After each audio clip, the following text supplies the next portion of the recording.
All right, I want to talk about tolerance this morning. People believe that once you can tolerate more alcohol, that the overall damage that is caused to your system is reduced. And that's just not the case.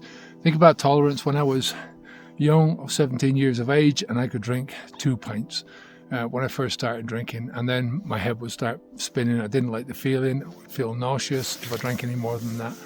And by the time I stopped drinking alcohol, by the time I left Ireland, actually, I was going through days when I would drink 25 pints of Guinness. And I would, in all fairness, I would get that same state. My head would be spinning. I would get all those feelings again. But it took 25 pints to do that.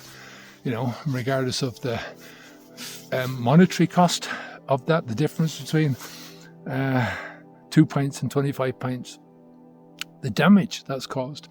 Your body can physically only metabolize 1 unit of alcohol per hour, which is about a half a pint of a normal beer, right? So for 1 pint of Guinness, it probably took, when I was starting out first, maybe an hour and a half, closing in on 2 hours to metabolize that 1 pint. You're drinking 25 pints, and that you're talking over 2 days, and that is with a fully functioning liver. When you've got a young liver that is capable of doing that, the more alcohol that you pump in there, the more damage that is done to the liver, the less capacity, the less capability it has of dealing with the toxin. So the damage is still going to be there over the time, so it's just a fact. When you first start drinking alcohol, let's put it like this, your body will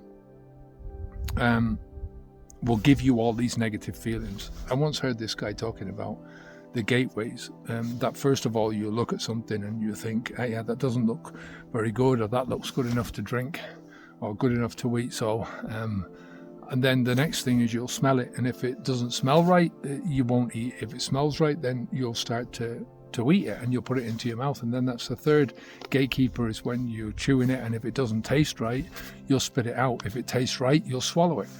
And the fourth gatekeeper is your stomach, and that then will, or your whole security system, that if it wasn't right, it will come back out again. It will eject it from your body, or it will give you negative feedback about the alcohol. So your body from the get-go is giving you negative feedback, right? All of the nausea, the head spinning around, the fogginess, all of that kind of stuff, the hangovers, these are all pointing to you saying, what you have just eaten is a toxin. Please do not eat it again. Now, because we live in a society that is prizes alcohol, normalizes alcohol consumption, normalizes alcohol consumption in great volume, then we have this notion then that your brain is not working with your body. Your brain is trying to push you towards, oh, let's get drunk tonight, and your body is thinking, oh, Jesus Christ. I used to always think when my body was knocking me out, it was knocking me out in order for the idiot not to cause any more problems.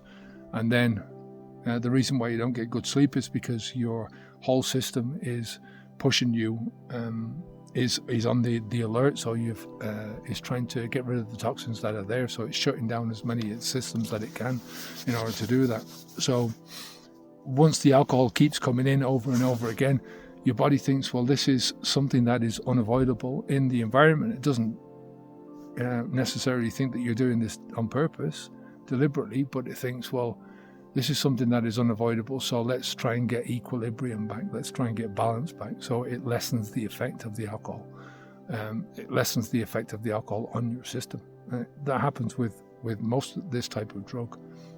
But the damage is still there, Like I said, your body is still only capable of dealing with, the healthy body is only still capable of dealing with that amount of alcohol every hour. When I'm talking about a unit of alcohol, that is a healthy male liver, a grown man, right? It's less for a woman. A woman's liver is only 2/3 of the size of a man, so it's less for a woman, and it's certainly less for a teenager, right? And then you've got all the stuff about the, the effects on your brain, the damage on your brain, that kind of thing. So, listen, best thing to do with this stuff is to keep it out of your body. Don't put it into your mouth. Take care of yourself, and I'll speak to you soon. Onwards and upwards, eh? Bye now.